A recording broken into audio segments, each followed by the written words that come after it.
All right, welcome back. Rock and roll, everybody. Welcome back to part 2 of our New York Dolls story. Thank you for coming back to Jay's Rock and Roll Stories. I'm your host, Jay. I just want to point out really quick before I move on, all the meat, all the story stuff you're hearing are from liner notes from records, interviews from all kinds of magazines, and this really freaking killer book called New York Dolls, Too Much Too Soon, written by Nina Antonia. Fantastic book. Recommend it. All right, so let's just jump back in there. So they're playing at the Art Center. Guess who's there? Guess who's there to check them out? Guess.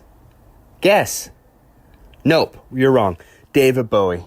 David Bowie is there with his entire entourage. This is 71.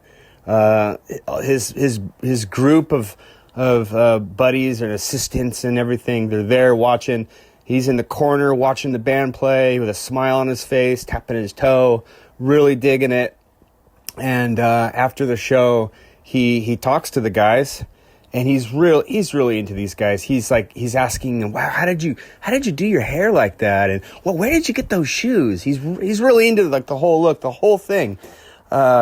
Sylvain says about this meeting with David Bowie about how he says, "I'm not saying that, we completely inspired David Bowie, but he really got something out of seeing us, because like after that he started shopping where they shop, and he started using a lot more heavy makeup and things like that." Forgot to mention, right at this moment, David Johansen is going by his stage name as David Joe. Don't forget that. That's David Joe, okay? All right, anyway, so David Bowie's around town. He's hanging out with them, and the New York Dolls decide to take David Bowie to their favorite watering holes. This is down in the Bowery. It's like where all the bums are sleeping, all the hobos, and it's kind of a mess. It's kind of a heavy, hard, dangerous neighborhood. And they're going to little bars and stuff, and at one point, David Bowie is walking with David Johansen, and there's a truck that stops at a light, and this guy looks out the window at David Joe. Don't forget David Joe. He looks out the window at David Joe and says, "Hey, honey, I want to suck your cunt."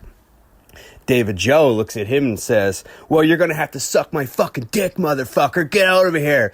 David Bowie is freaking out. His knees are trembling and he's shaking. And David Joe is yelling at the guy, "Come on, motherfucker, I'll take you on." And David Bowie is like, please stop antagonizing him. Stop provoking him.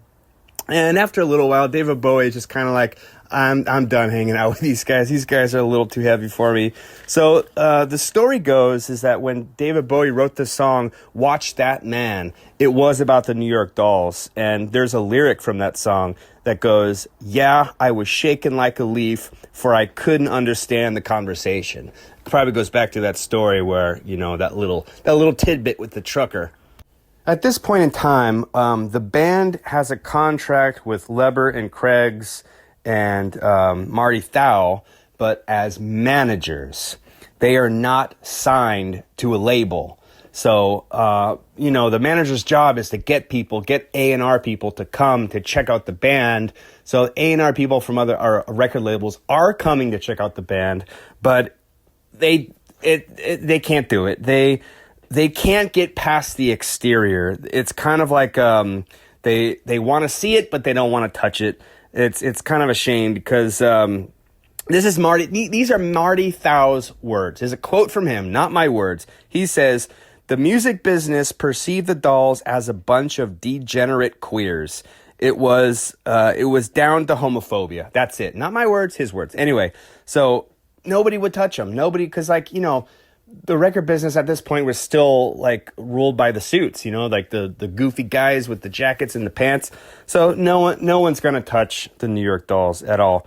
But eventually this guy from Mercury Records named Paul Nelson falls in love with the band, and he's like, "I love these guys." And he has, he's like an assistant A&R guy. He has the big A&R guy, Charlie Fatch from Mercury Records, to come check him out. But when Charlie shows up, he's there.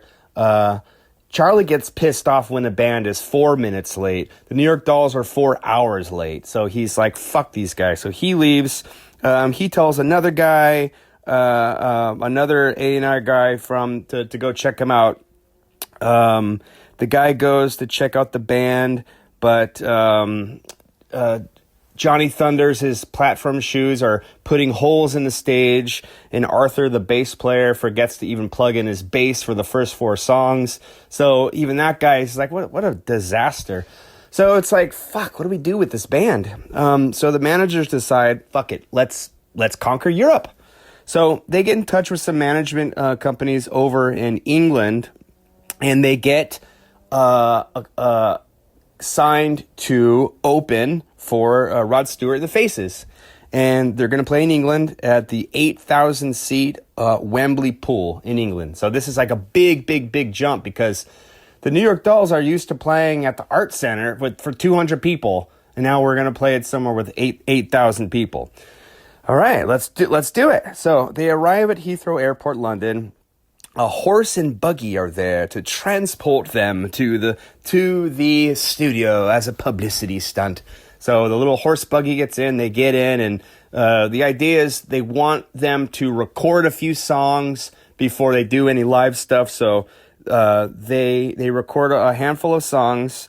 They do a couple like one-off concerts at the London Speakeasy, another one at the Alhambra Rock in Birmingham. So they play the concert opening for Rod Stewart and the Faces, and there's some mixed reviews. A writer for Melody Maker says it was the worst set he's ever seen. These guys didn't know what the hell they were doing. It was out of tune. Steve Jones, the guitar player for the Sex Pistols, said it was the awesomest thing he's ever seen. I've never seen anything like it. It was really sloppy, but it was just inspiring. It was loud. It was in your face. It was great.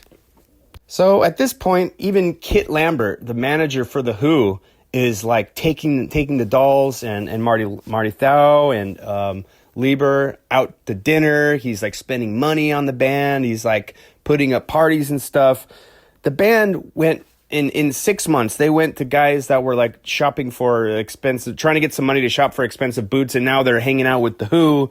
Mick Jagger flies in from Ireland and to London just to see them. Mick Jagger doesn't like it. He says he saw the lead singer. He wasn't really blown away, and it turns out that the New York Dolls were actually auditioning for the the Rolling Stones records. Rolling Stones their label. Mick Jagger says no. Even Mick Taylor, the guitar player for Rolling Stones, he said Mick Taylor says the Dolls were the worst high school band I ever saw. David Joe responds with, "No, we were the best high school you ever saw. The kids will love us." Richard Branson, who just recently launched Virgin Records, offers the band $5,000. I'll sign you $5,000. So they turn it down. They're like, no, that's not enough. They want more. And there's a lot of other companies putting up money. They're partying all over England. 1972, November 4th, they opened for the band Argent, who's a pretty big band at that time. That same week, in 72, they're scheduled to open for Lou Reed. And 10 minutes before the concert starts, they're at the stadium in Liverpool. 10 minutes before they're going to go on, one of Lou Reed's, like a little messenger boy came and delivers a message to the New York Dolls saying, Lou Reed will not get on stage if New York Dolls get on. If they go on, I'm not going on. And this was like kind of fucked up, because it was like, what the fuck? It's Lou Reed. I thought we were all in the same boat here. We're all, we're rock and roll together. And that kind of hurt the band. That was like, fuck you. And even Sylvain said about this. He says that was Mr. Lou Reed took a moment away from us at that time. As far as I'm concerned, he was a fucking scumbag. It really broke Billy and I right before the last days. Okay, so I got to mention that at this time, Billy, the drummer, he's getting really fucked up. He's drinking heavily. He's hanging out with these chicks who are constantly giving him mandies, which is quaaludes. So he's really, really fucking it up. So one morning, there's a breakfast, and it's the band's having breakfast together, and David Joe really lays into Billy about being sloppy and being fucked up. Sylvain talks about before how David Johansen would always pick on Billy, like just kind of a jerk to the guy. And the sad thing is that this breakfast would be the last time the band would ever see Billy ever again. So David Joe is really laying into Billy, saying, "This is my band. You fuck it up, you're out." To the point where he makes Billy cry, and Billy's crying, and he leaves the breakfast table. And even Sylvain was like, "That was fucked up, dude. That was messed up. You shouldn't have done that." It's, you know what? R.I.P. Rest in peace, Billy Murcia. This one goes out to you. I've never even heard of this story before. A rock and roll tragedy. It's terrible. Billy, you were part of a fucking awesome band. I think it's really sad that they did that to you, Billy. Then let's pause right here. R.I.P. Billy Murcia. Thanks for listening to part 2. Come back again for part 3. Let's do it, baby.